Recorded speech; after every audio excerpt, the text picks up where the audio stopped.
नमस्कार दोस्तों, स्वागत है आपका हमारे चैनल नोमो बाय दीपक ठाकुर पर। आज हम बात करेंगे चाणक्य नीति के और एक ऐसे ही प्रमुख विचार पर, अपनी सीमाओं को पहचाने। जीवन की दौड़ में हम अक्सर अपनी सीमाओं को नकार देते हैं। हम या तो खुद को असीम मान लेते हैं और घमंड में बह जाते हैं, या खुद को बेहद सीमित समझकर प्रयास करना ही छोड़ देते हैं। इन दोनों स्थितियों में हमारा नुकसान ही होता है, हम असफल रहते हैं। परंतु चाणक्य नीति हमें एक बेहद गूढ़ और गहरी सीख देती है, अपनी सीमाओं को पहचाने। ये वाक्य मात्र शब्द नहीं, बल्कि जीवन के सबसे महत्वपूर्ण सूत्रों में से एक है। यह आत्मज्ञान की ओर पहला कदम है। जब हम अपनी सीमाओं को समझते हैं, तभी हम ये जान पाते हैं कि हमें कहाँ सुधार करना है, कहाँ रुकना है और कहाँ पूरी शक्ति झोंकनी है। इस विचार को समझने के लिए आइए चाणक्य के दर्शन की गहराई में उतरें और दो जीवन बदल देने वाले उदाहरणों के माध्यम से इसे आत्मसात करें। चलिए तो फिर शुरू करते हैं आज का पाठ, चाणक्य की दृष्टि में सीमाओं की पहचान। आचार्य चाणक्य कहते हैं, व्यक्ति यदि अपनी क्षमता और सीमा को भली भांति जान ले, तो वह कभी भी गलत निर्णय नहीं लेगा। सीमा का अर्थ यहाँ कमजोरी नहीं, बल्कि वह बिंदु है जहां से आगे जाने के लिए और तैयारी, संयम या किसी और की मदद की आवश्यकता होती है। जब हम ये स्वीकार करते हैं कि हम हर क्षेत्र में सर्वश्रेष्ठ नहीं हो सकते, तब हम अपने भीतर के अहंकार को तोड़ते हैं और सीखने के द्वार खोलते हैं। सीमा को जानना आत्मसम्मान को ठेस पहुंचाना नहीं, बल्कि आत्ममूल्यांकन की पराकाष्ठा है। यही आत्ममूल्यांकन हमें आत्मविकास की ओर अग्रसर करता है। चलो अब देखते हैं आज का पहला उदाहरण, अभिमान का अंत, राजकुमार अरुण की कहानी। राजकुमार अरुण मगध के सम्राट का इकलौता पुत्र था। बचपन से ही उसे यह सिखाया गया कि वह शक्तिशाली है, बुद्धिमान है और उसमें कोई कमी नहीं। जैसे जैसे वह बड़ा हुआ, उसका अभिमान बढ़ता गया।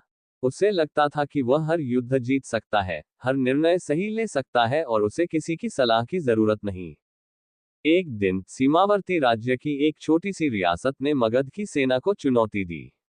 अरुण ने इसे हल्के में लिया और बिना पर्याप्त तैयारी के युद्ध में उतर गया। उसने अपने पिता की सलाह, सेनापतियों की रणनीति और जमीनी स्थिति की अनदेखी की। परिणाम विनाशकारी था। न केवल उसकी सेना हार गई, बल्कि उसकी सेना के कई योद्धा मारे गए और राजकुमार स्वयं बंधक बना लिया गया। यह उसकी पहली पराजय थी, और वह भी घमंड की वजह से। कई महीनों बाद जब संधि के माध्यम से उसे रिहा किया गया, तब वह पूरी तरह बदल चुका था। उसने पहली बार अपनी सीमाओं को स्वीकार किया कि उसे नेतृत्व में अनुभव की कमी थी, युद्ध की रणनीति में दोष था और सबसे बड़ी सीमा थी उसका अहंकार। उसने गुरु से शिक्षा ली, पुराने सेनापतियों से मार्गदर्शन लिया, और वर्षों की साधना के बाद वह एक समझदार और सफल राजा बना। उसकी सफलता का आधार अब घमंड नहीं, बल्कि सीमा की समझ और विवेक था। ये कहानी हमें सिखाती है, सीमाओं को न पहचानना और आगे बढ़ना मतलब घमंड का पहला कदम, और वो हमें ले जाता है विनाश की ओर। चलिए अब देखते हैं दूसरा उदाहरण, आत्मज्ञान की जीत, शारदा की साधना। शारदा एक सामान्य किसान की बेटी थी, जिसे पढ़ाई का बहुत शौक था। लेकिन गांव में संसाधनों की कमी थी। फिर भी वह हर हाल में आगे बढ़ना चाहती थी। उसने खुद ही किताबें इकट्ठा की, खुद पढ़ाई की, और गांव के बच्चों को भी पढ़ाना शुरू कर दिया। एक दिन उसे एक प्रतियोगिता के लिए शहर बुलाया गया, जहां देश भर के होनहार विद्यार्थी हिस्सा ले रहे थे। उसने उम्मीद से ज्यादा अच्छा किया, परंतु अंतिम परीक्षा में असफल हो गई। लौटकर वह बहुत रोई। उसे लगा कि वह कभी किसी शहर के छात्र की तरह बन ही नहीं सकती। लेकिन तभी एक बुजुर्ग ने उसे समझाया और चाणक्य का एक विचार उसे सिखाया, अपनी सीमाओं को जानकर ही व्यक्ति उन्हें लंघ सकता है। उसने आत्ममंथन किया। उसने पहचाना कि उसकी सीमाएं क्या थी, भाषा की कमी, सही मार्गदर्शन की कमी और संसाधनों की कमी। लेकिन उसने ये भी समझा कि ये सीमाएं स्थायी नहीं है। अगले 5 वर्षों तक उसने शहर के स्कूल से जुड़कर ऑनलाइन माध्यम से पढ़ाई की, अंग्रेजी सीखी, वक्तृत्व का अभ्यास किया, और एक दिन उसने राष्ट्रीय स्तर की शिक्षक प्रतियोगिता में पहला स्थान प्राप्त किया। आज वह सैकड़ों गरीब बच्चों को ऑनलाइन शिक्षा देती है।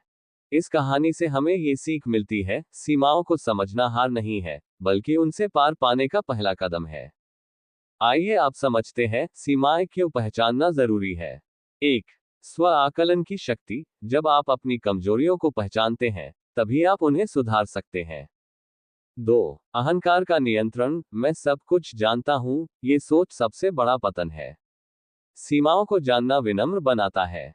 3. दूसरों से सहयोग। हर क्षेत्र में हम दक्ष नहीं हो सकते, हमें कभी कभी दूसरों से मदद लेनी पड़ती है। 4. सटीक निर्णय क्षमता। अपनी सीमाओं को जानकर आप यथार्थवादी निर्णय लेते हैं, तो सफल होने की संभावना बढ़ाते हैं। चाणक्य की नीति व्यवहारिक जीवन में प्रयोग। व्यवसाय में हर व्यवसाय को ये जानना चाहिए कि उसकी विशेषज्ञता कहाँ तक है और कहाँ उसे किसी विशेषज्ञ की सहायता लेनी चाहिए। रिश्तों में किसी भी रिश्ते में ये जानना जरूरी है कि आपकी सहनशीलता और समझ कितनी है, ताकि अनावश्यक टकराव से बचा जा सके। शिक्षा में विद्यार्थी को ये समझना चाहिए कि वह किन विषयों में कमजोर है और वहां अधिक समय देना चाहिए। नेतृत्व में एक अच्छा नेता वही होता है जो जानता है कि उसे कब मार्गदर्शन देना है और कब खुद किसी अनुभवी से मार्गदर्शन लेना है। तो दोस्तों, कैसे पहचाने अपनी सीमाएं? 1. आत्मनिरीक्षण करें। रोज कुछ समय खुद से संवाद करें, क्या मैं हर स्थिति में सही निर्णय लेता हूं? 2. फीडबैक स्वीकारें। दोस्तों, गुरुजनों या सहयोगियों से ईमानदार फीडबैक लें। 3. नए अनुभवों में खुद को परखें, असुविधा से मत डरिए, वहीं से आपको अपनी सीमाएं पता चलेंगी। 4. लिखें और विश्लेषण करें, अपनी गलतियों और सफलताओं का लेखा जोखा रखें। फाइनली दोस्तों, आज के इस डिस्कशन का निष्कर्ष है, सीमाएं रुकावट नहीं, दिशा है। चाणक्य हमें यह नहीं कहते कि सीमाएं हमारे लिए दीवारें हैं। वे कहते हैं कि ये संकेत हैं जहां से हमें नई दिशा, नया प्रयास और नई ऊर्जा लेकर आगे बढ़ना है। जो व्यक्ति अपनी सीमाओं को नहीं जानता, वह या तो घमंड में डूब जाता है या हताशा में। लेकिन जो व्यक्ति उन्हें स्वीकारता है, वह उन्हें पार करके असीमित बन जाता है। क्योंकि सच यही है, जो अपनी सीमाओं को जानता है, वही उन्हें लांघने की ताकत भी रखता है। तो आइए, आज हम सब खुद से यह सवाल करें, क्या मैं अपनी सीमाओं को जानता हूं? और यदि हाँ, तो क्या मैं उन्हें स्वीकार कर उन्हें पार करने का प्रयास कर रहा हूं? क्या मैं सही रास्ते पर चल रहा हूं? यही आत्मज्ञान हमें हमारे जीवन की सच्ची सफलता की ओर ले जाएगा। तो दोस्तों, कैसे लगा ये विश्लेषण? अगर आपको पसंद आया हो, तो जरूर लाइक करें। ज्ञान बांटने से बढ़ता है दोस्तों, इसलिए इस वीडियो को परिवार और दोस्तों के साथ जरूर शेयर करें। और हाँ, चैनल को सब्सक्राइब करना ना भूलें।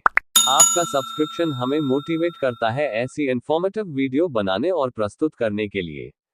साथ साथ बेल आइकन दबाएं ताकि आप हमारे आने वाले वीडियो मिस न करें।